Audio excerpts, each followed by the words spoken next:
नमस्कार प्रिय साथियों, स्वागत है आपका हमारे यूट्यूब चैनल में। आज हम आपको MPPSC FSO second rank in MP Balram Rajput ji से मिलाने वाले हैं, जिनका पॉडकास्ट लेके बहुत सारे लोगों की इस रिक्वेस्ट थी कि इनका पॉडकास्ट किया जाए, तो उनकी रिक्वेस्ट पे हम लोगों ने बलराम राजपूत जी से बात की और आज हम आप लोगों को बलराम राजपूत जी से बात करवाने वाले। तो हमारे सामने उपस्थित हैं आज बलराम राजपूत जी, जिन्होंने मध्य प्रदेश लोक सेवा आयोग द्वारा आयोजित परीक्षा फूड सेफ्टी ऑफिसर खाद्य सुरक्षा अधिकारी में पूरे मध्य प्रदेश में हमारे बुंदेलखंड क्षेत्र का नाम रोशन किया है, जिनका ग्राम लगता है बनेरा और जिला आता है टीकमगढ़ और बल्लभगढ़ तहसील के रहने वाले हैं।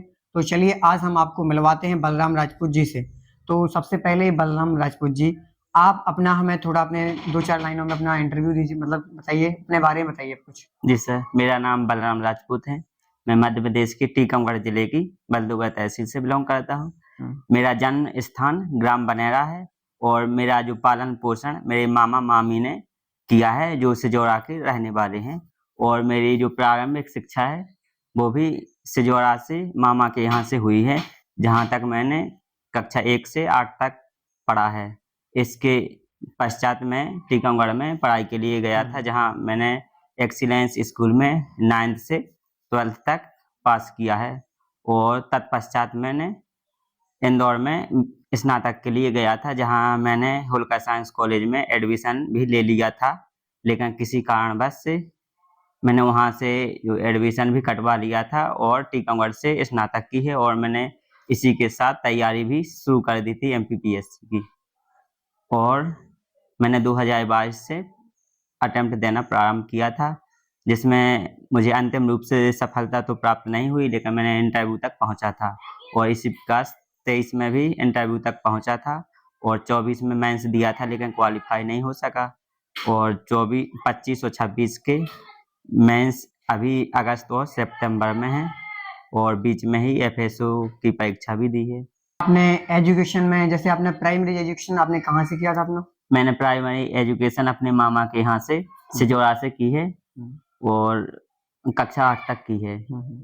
क्या आपने प्राइमरी एजुकेशन जब आप कर रहे थे उस दौरान कोई आपने एम सेट किया था, कोई गोल सेट किया हो कि हमें ये बनना है? जैसे बचपन में टीचर्स पूछते हैं कि आपका सपना क्या बनना है, तो उस दौरान आपने कोई सपना अपना निर्धारित किया हो?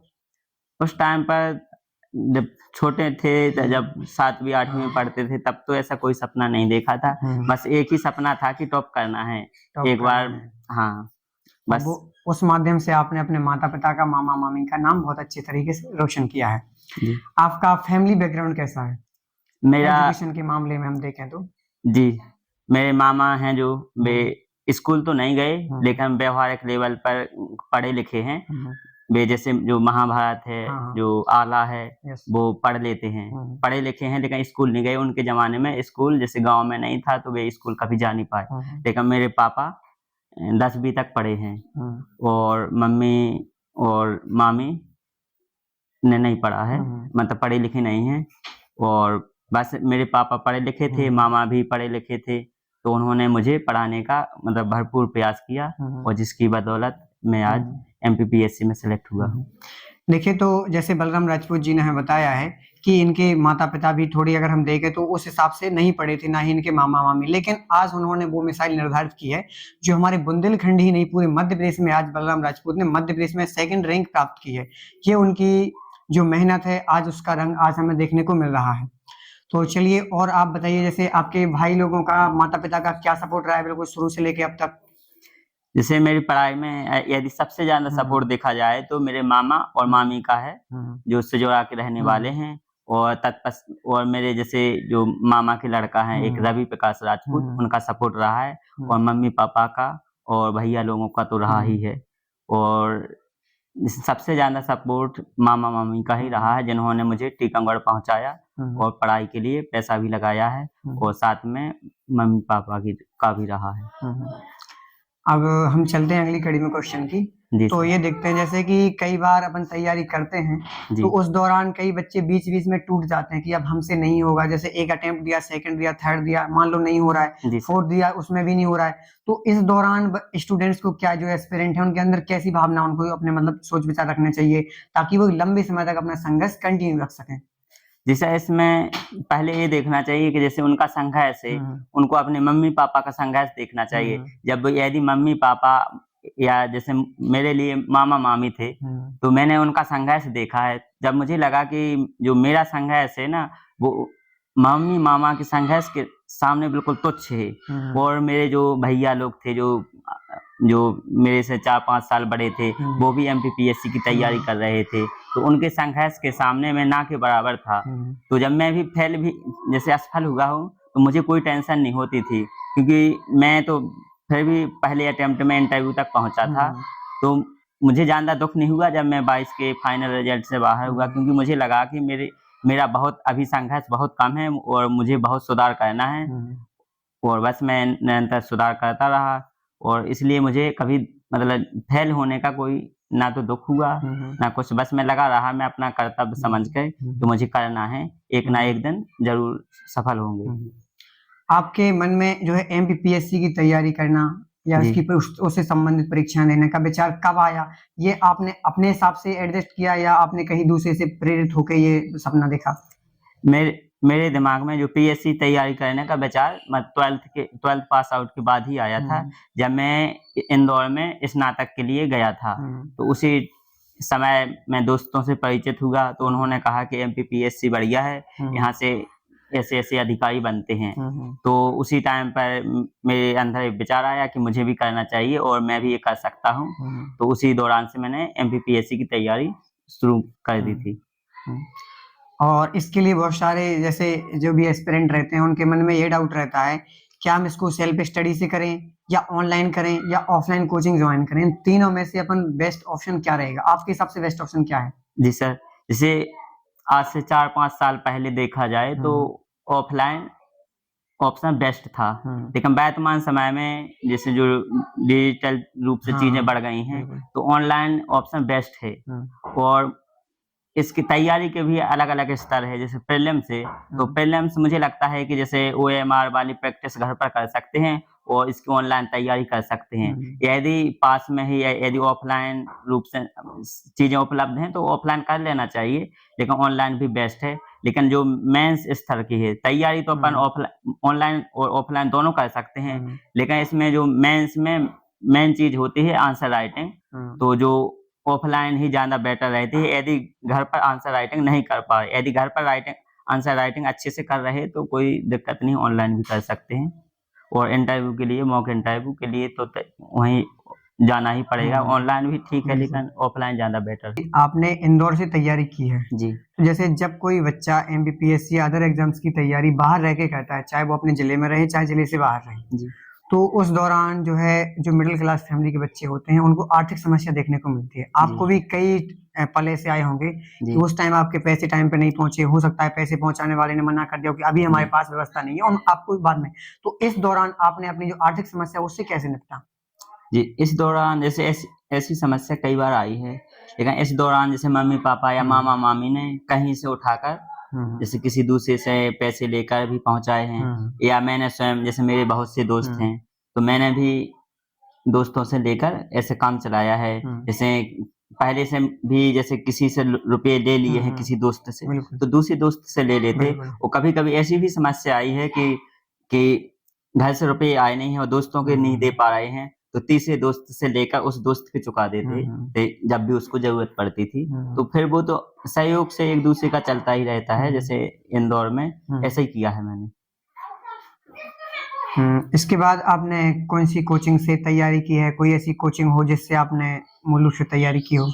जी, जैसे प्रारंभिक जब मैं 2019 में गया था, तो उस दौरान मैंने जो एक संस्थान है जो कौटिल्य अकेडमी से प्रारंभिक तैयारी की थी। इसके पश्चात मैंने जो सिलेबस चेंज हुआ था 24 में, तो फिर मैंने ऑनलाइन माध्यम से जैसे विभिन्न संस्थानों से तैयारी की है। और मैंने जो फूड सेफ्टी ऑफिसर के पद की तैयारी भी ऑनलाइन माध्यम से ही की है, जिसमें बहुत से संस्थानों का योगदान रहा है, जिसमें मुख्य रूप से जैसे जो फूड के लिए जाना जाता है स्वाय एजुकेशन से पढ़ाई की है। तो आपने जैसे जो फूड सेफ्टी ऑफिसर का सिलेबस था, इसके सिलेबस को खत्म करने के लिए कितना एक टाइमलाइन बनाया था कि इतने समय में इसको खत्म करके, क्योंकि उसी टाइम प्रीलिम्स में एमपीपीएससी प्रीलिम्स 2026 आने वाली थी और उसी टाइम एफएसओ का पेपर था, तो इन दोनों में कैसे आपने एडजस्ट किया है? जी, जैसे जो फूड सेफ्टी ऑफिसर के जो नोटिफिकेशन है वो दिसंबर 2024 में आ गया था और इसी दौरान जैसे जनवरी वो फरवरी 2025 में जो प्रीलिम्स 2025 भी था। बिल्कुल। तो जैसे ही प्रीलिम्स हुआ तो उसके बाद मैंने इसकी तैयारी शुरू की थी फूड सेफ्टी ऑफिसर की, लेकिन किसी कारणवश वो नोटिफिकेशन कैंसिल कर दिया गया है। इसके पश्चात मैं मेंस में लग गया था 2025 के और इसी दौरान मैंने एक एग्जाम भी और दिया था जो महिला सुपरवाइजर का, जिसमें मेरा स्कोर ठीक था 175 थे नंबर, लेकिन नहीं हो पाया। तो इसके पश्चात मैंने इसी दौरान एक एग्जाम यूजीसी नेट भी दिया था, जिसमें मेरा नेट जेआर दोनों क्वालिफाई हुआ था और ऑल इंडिया लेवल पर 74वीं रैंक लगी थी। इसके पश्चात मैंने अगस्त से जो फूड सेफ्टी ऑफिसर की तैयारी शुरू की थी, लेकिन मैंने अच्छी से तैयारी सितंबर और अक्टूबर से की थी और इसमें मैंने पहले से टारगेट फिक्स कर लिया था कि मुझे इतने जैसे 1-1.5 माह दिया था, जिसमें जैसे क्लासें थी बहुत सारी, तो मैं जैसे कभी भी जो लाइव क्लास नहीं देखता हूँ, मैं 2 या 3x की स्पीड में हमेशा क्लास देखता था, क्योंकि मुझे कम टाइम में सिलेबस को कंप्लीट करना था और इसके लिए मैंने जैसे मैं यूनिट वाइज सिलेबस को जो पॉइंट थे उसी के हिसाब से मैंने सिलेबस को खत्म किया है और उसी के साथ ही मैंने जो ऑब्जेक्टिव है वो लगाए हैं और मैंने इसी दौरान एक ऑफलाइन टेस्ट सीरीज भी ज्वाइन की थी, क्योंकि जो OMR बेस्ड एग्जाम था तो उसके लिए थोड़ी प्रैक्टिस भी जरूरी थी और बस मैंने लगभग नवंबर लास्ट तक पूरा सिलेबस कंप्लीट कर लिया था और जो FSO में जो पार्ट 1 है वो MPGS है, उसमें थोड़ा ICT भी है और करंट का पोर्शन भी है, तो वह मेरा पहले से भी तैयार था क्योंकि मैं सिविल की प्रिपरेशन कर रहा था और बस नवंबर से मैंने रिवीजन शुरू कर दिया था और 14 दिसंबर को पेपर था, तब तक मैंने पूरा सिलेबस भी पढ़ लिया था और बस मैंने पेपर दिया, वो अच्छा गया था बस। बिल्कुल। तो आपकी तैयारी में सफलता का मूल मंत्र क्या है, जहाँ से आपको बिल्कुल बेसिक वहाँ से मोटिवेशन मिलता हो हर बार कि आपके अगर ये मतलब ये है तब उसको देख के आप तैयारी करेंगे, मुझे कुछ ना कुछ तो करना है, कोई मूल मंत्र रहा हो आपकी लाइफ में ऐसा? जी सर, जैसे इसमें जो मुझे जो मोटिवेशन के तौर पर जो सबसे बड़ा मोटिवेशन ये था कि जो मेरे मामा मामी जो मेरे लिए इतनी मेहनत कर रहे थे, क्योंकि उनकी एज लगभग 65 प्लस थी, फिर भी वो मतलब हर चीज स्वयं कर रहे थे और मुझे भी मेरे लिए भी मतलब मुझे पैसे भेज रहे थे और जब मैं उनकी मेहनत देखता हूँ तो मुझे लगता है कि मेरी मेहनत इनके सामने बिल्कुल ना के बराबर है, तो यहीं से मुझे मोटिवेशन मिलता था। ऐसे ही मम्मी पापा और मेरे बड़े भैया भाभी उनका भी फुल सपोर्ट रहा है, तो मैं ना तो कभी डिमोटिवेट होता था क्योंकि मेरे पास खोने के लिए कुछ नहीं था, क्योंकि मेरी कंडीशन पहले से ही मतलब जो आर्थिक रूप से सही नहीं थी, तो इसलिए और मैं ये भी सोचता था कि यदि नहीं भी होगा तो मैं यहाँ से यदि इंदौर से वापस भी जाऊंगा तो जो मुझे काम अभी करना है वो तो मैं बाद में भी कर सकता हूँ, इसलिए मेरा उद्देश्य था कि अभी तो पढ़ना है जब तक मेरे पास टाइम है, तो बस इसलिए मैं ना तो कभी डिमोटिवेट होता था, ना मैं असफलता से भी नहीं कभी घबराया, मैं हमेशा लगा रहा और बस मुझे ऊपर वाले पर भी विश्वास था और मेरे मम्मी पापा और मामा मामी को भी विश्वास था मुझ पर कि कर ही लेगा और दोस्त भी मोटिवेट करते रहते थे कि बलराम तुम कर लोगे और सर लोगों का तो विश्वास था ही कि कर लेंगे। तो आपकी सफलता की जो है स्ट्रेटजी क्या थी, पढ़ने की स्ट्रेटजी आपने क्या अपनाई जिससे आप इस मुकाम पे पहुंचे हैं? जी, जैसे PSC में 3 चरण होते हैं, तो जो प्रत्येक चरण की मेरी स्ट्रेटजी अलग-अलग है। बिल्कुल। जैसे ऑब्जेक्टिव एग्जाम के लिए मेरी स्ट्रेटजी ये है कि जो भी सिलेबस है सबसे पहले तो मैं उसे कंप्लीट करता हूँ, फिर इसके बाद मैं उसके ऑब्जेक्टिव भी लगाता जाता हूँ साथ में, और तीसरा है कि मैं जितनी बार हो सके बहुत मतलब मल्टीपल रिवीजन करता हूँ, क्योंकि मुझे पता है क्योंकि यदि 1-2 बार सिलेबस कंप्लीट किया है तो कुछ क्वेश्चन आंसर जो एग्जाम हॉल में याद नहीं आएंगे, इसलिए मैं लगभग 6 से 7 बार मैं रिवीजन करता हूँ और यही मैंने FSO में भी किया है, इसी कारण मेरे जो रिटर्न में मार्क्स भी अच्छे आए हैं। जी, आप ये बताइए जैसे बहुत सारे ऐसे बच्चे हैं जो लगातार 3-3 4-4 बार, लगभग कई बच्चे ऐसे हैं जो 5-5 6-6 बार भी प्रीलिम्स मतलब दे चुके हैं, लेकिन उनका अब तक प्रीलिम्स नहीं निकला है, तो इसके पीछे मेन वजह क्या है कि वो क्या गलती ऐसी है जो कर रहे हैं, उन्हें क्या करना चाहिए? और इसके बाद जो मुझे लगता है जैसे किसी के भी प्रीलिम्स निकल रहे हैं तो इन मतलब जो भी सभी बच्चे हैं इनके बिल्कुल। सबके व्यक्तिगत कारण हो सकते हैं बिल्कुल। ना निकलने के, लेकिन जो कॉमन कारण देखने को मिलते हैं जैसे बिल्कुल। जो सभी के साथ जी। होता है, जैसे मेरे साथ भी होता है जी। कि जब भी जैसे एक एग्जाम में फेल हो गए जी। तो अगले में डर पैदा हो जी, जाता है, बिल्कुल। और इसी दबाव में जो जो पेपर देते हैं अगला पेपर, तो उसमें दबाव महसूस करते हैं और बिल्कुल। इस कारण क्वेश्चन भी गलत होते हैं। बिल्कुल। और दूसरा कारण ये है कि जैसे किसी को प्लेटफॉर्म नहीं मिल पाया बिल्कुल। अच्छा, और किसी को जैसे मार्गदर्शन की कमी है, बिल्कुल। अच्छे सोर्स भी नहीं पता बिल्कुल। है, तो ये भी कहीं न कहीं जैसे कम नंबर आने का कारण हो बिल्कुल, सकते हैं। बिल्कुल। और ये भी हो सकता है कि किसी ने जैसे मल्टीपल रिवीजन ना किया हो, बिल्कुल। या टेस्ट सीरीज वगैरह जो ओएमआर शीट अच्छे से भरने की प्रैक्टिस ना करी हो, क्योंकि मैंने भी ऐसा भी देखा है कि कई बार बच्चे जो ओएमआर भरते हैं तो गोले ऊपर नीचे कर देते हैं, बिल्कुल। तो इस कारण भी कभी-कभी बाहर हो जाते हैं। बिल्कुल। और मुझे लगता है यदि इन सभी गलतियों को सुधार लिया जाए तो प्रीलिम्स निकल जाएगा सभी का लगभग। बिल्कुल। जैसे कि मुझे पता है, जी। आपने पहली बार जब एमपीपीएससी का प्रीलिम्स दिया था, कौन-सा दिया था आपने? मैंने पहली बार प्रीलिम्स 2022 का दिया बिल्कुल। था। तो आपने पहली बार में ही प्रीलिम्स परीक्षा पास की थी, आपने पहली बार में ही मेंस निकाला था। जी। तो आपकी मेंस की स्ट्रेटजी क्या रही कि आपने पहली बार में ही मेंस क्वालीफाई कर दिया? क्योंकि मैं 90% स्टूडेंट या 90-95% स्टूडेंट सिर्फ प्रीलिम्स पर ही अटक जाते हैं, वो मेंस नहीं क्वालीफाइड कर पाते हैं।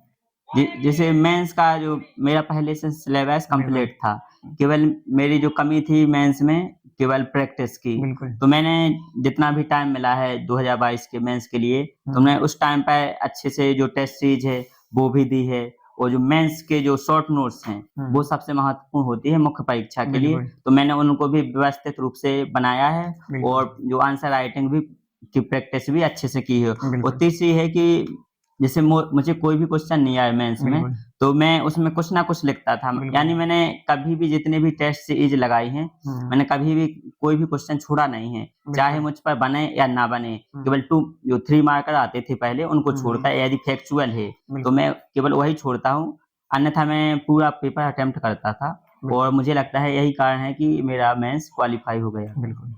जैसे कि अभी हम देखें 2026 में एमपीपीएससी ने जो है नेगेटिव मार्किंग उसमें प्रारंभ कर दी है। जी। तो नेगेटिव मार्किंग के दौरान कई छात्र ऐसे हैं जो पहली बार इस परीक्षा को दे रहे हैं जिसमें नेगेटिव मार्किंग है। जी। तो इस दौरान कई छात्र ऐसे हैं जिन्होंने लगभग 90-95% अटेम्प्ट किए क्वेश्चन। कई छात्र ऐसे जिसने 75%, और कई ऐसे हैं जिन्होंने लगभग 60-65 ही अटेम्प्ट किए। जी। तो इसका मतलब मूल क्या होना चाहिए, कितने क्वेश्चन तक अटेम्प्ट करने चाहिए? जी, जैसे किसी भी जैसे एग्जाम में यदि नेगेटिव मार्किंग है तो बिल्कुल। उसमें जो एक्यूरेसी है बिल्कुल। उस पे ज़्यादा ध्यान दिया जाता है, बिल्कुल। कि ज़्यादातर क्वेश्चन जितने भी अटेम्प्ट कर रहे हैं उसमें अधिकांश क्वेश्चन सही होना चाहिए। बिल्कुल। और इसी आधार पर यदि जैसे उसमें एलिमिनेशन बिल्कुल। मेथड भी लगाते हैं, यदि कोई क्वेश्चन जैसे 1/3 की माइनस मार्किंग है, यदि उसमें 1 या 2 ऑप्शन हटा लेते हैं तो फिर उसमें रिस्क लेना चाहिए कि अटेम्प्ट करना चाहिए। तो मुझे लगता है कि यदि जैसे इसमें ज़्यादा एलिमिनेशन मेथड ही काम आता है। तो जैसे अभी हम देखें तो एक पीडीएफ का ज़माना चल रहा है। अगर कोई चीज़ की हमें ज़रूरत पड़ती है तो पीडीएफ में मिल जाती है। अगर हम कई कोचिंग्स, जैसे इंदौर की बहुत सारी कोचिंग्स हैं जो एमपीपीएससी के लिए समर्पित हैं, तो अलग-अलग कोचिंग्स का कंटेंट में हमें डिफरेंस भी देखने को मिलता है। तो इस दौरान हमें क्या पीडीएफ पे विश्वास करना चाहिए या जो बुकलेट्स आती हैं उन पे विश्वास करना चाहिए? जी, जैसे यदि जो पीडीएफ है वो किस संस्थान द्वारा बनाई गई है, उस पर ज़्यादा ध्यान देना चाहिए कि यदि किसी ने भी ऐसे ही तो नहीं बना दी है। बिल्कुल। तो यदि जैसे जो पीडीएफ बनाने वाले का सोर्स का पता चल जाए तो कोई दिक्कत नहीं है, और उसे हार्ड कॉपी में निकलवा लेना चाहिए। लेकिन जैसे जो नोट्स हैं बिल्कुल। वो ज़्यादा विश्वसनीय होते हैं। बिल्कुल। अगला क्वेश्चन हमारा आपसे ये है, क्या इंदौर जाके ही एमपीपीएससी निकाला जा सकता है? अगर कोई बच्चा ऐसा है जो अपने गांव में बैठकर मान लीजिए इतना सक्षम नहीं है जी। कि वो अपने घर से मतलब इंदौर जाके तैयारी कर सकता है, जी। वो अपने घर से बैठ के अपने गृह जिले में ही तैयारी करना चाहता है, जी। तो उसकी मानसिक स्थिति कैसी होना चाहिए? आपके हिसाब से उसको क्या सोच रखनी चाहिए वहां पे रह के, कि वहां से रह के भी निकाल सकता है उसकी, और क्या स्ट्रेटजी उसके पास होना चाहिए? जी, यदि जैसे कोई भी बच्चा है यदि इंदौर नहीं जा पाता बिल्कुल। है, तो गाँव में रहकर या जैसे गृह जिले में रहकर भी मतलब क्वालीफाई किया जा सकता है। बिल्कुल। क्योंकि जैसे वर्तमान समय में जितना भी कंटेंट है, वो आसानी से उपलब्ध है ऑनलाइन रूप से, और जो क्लास है, जैसे मुख्य रूप से क्लास की समस्या होती है जो जो ऑफलाइन रूप से उपलब्ध होती हैं वो भी ऑनलाइन रूप से उपलब्ध हो गई हैं। तो मुझे लगता है कि जो दूरी है वो मैटर नहीं करती हैं, लेकिन जैसे जो मुख्य परीक्षा है बिल्कुल उस टाइम पर मुझे लगता है कि जैसे टेस्ट सीरीज के लिए या तो घर पर जो टेबल कुर्सी पर बिल्कुल, प्रैक्टिस बिल्कुल। करना चाहिए डेली टेस्ट बिल्कुल। लिखने की, और जो मॉक इंटरव्यू में भी जैसे ऑनलाइन माध्यम से तैयारी की जा सकती है। तो मुझे लगता है कि यदि कोई स्टूडेंट घर बैठकर भी या होम डिस्ट्रिक्ट में रहकर भी तैयारी करना चाहता है तो बिल्कुल निश्चित रूप से भी निकाल सकता है। मान लीजिए जैसे आपने अपना एक एम सेट कर रखा था एमपीपीएससी का, जी। इसके अलावा आपने अपने लाइफ में क्या ऑप्शन बी भी सिलेक्ट कर रखा था? जी, जैसे मैंने जो अपने परिवार की स्थिति थी, जैसे बिल्कुल। मम्मी-पापा, मामा-मामी, जैसे जो आर्थिक स्थिति ठीक नहीं थी, तो वो बोलते थे कि यदि कोई भी छोटी-सी जॉब मिले, तो उसे भी ले लो, उसकी तैयारी भी कर लो। बिल्कुल। क्योंकि उनका ना तो उद्देश्य ये था कि मतलब भटकाना, बिल्कुल। उनका उद्देश्य ये था कि मतलब जैसे आय का कोई ना कोई सोर्स मिल जाए। बिल्कुल, बिल्कुल। तो इसी कारण मैंने जो एमए भी किया है बिल्कुल। इतिहास से, और मैंने बीएड भी बिल्कुल। कर रखी है। और मैंने इसी दौरान मैंने नेट जेईई एग्जाम भी दिया था, जो मैंने क्वालीफाई भी किया था। आपका अब आगे का मिशन क्या है? जैसे आपने अभी फूड सेफ्टी ऑफिसर एमबीपीएससी में 2 सेकंड रैंक प्राप्त की है। जी। इसके अलावा आपने आगे का कोई मिशन अभी सेट कर रखा है जो आप अपने फाइनल मिशन पे ना पहुंचे हो? ये तो आपके बीच में आने वाला एक पड़ाव है जो आपने अभी प्राप्त किया है। जी। आपकी सफलता की सीढ़ी मंजिल बहुत ऊंची है। जी। तो अभी फाइनल एग्जाम आप कौन सा है जिस पे रहकर ही आप संतुष्ट हो सकेंगे? जी, जैसे अभी हाल ही में तो जैसे मैंने एफएसओ उत्तीर्ण की बिल्कुल। है, तो मैं अभी जो भी कर्तव्य सौंपे जाएँगे, मैं बिल्कुल। उनको अच्छी तरह से करूँगा। और अभी मेरे जैसे जो मेंस 2025 और मेंस 2026 बिल्कुल। पेंडिंग में है, तो जो अगस्त और सितंबर में एग्जाम आयोजित होंगे, तो मैं उनको निश्चित रूप से दूँगा। और यदि मुझे उसमें जैसे इंटरव्यू देने का मौका मिलता है, तो मैं निश्चित रूप से दूँगा, और मैं जो उच्च पद है उसे प्राप्त करने की कोशिश करूँगा। बिल्कुल।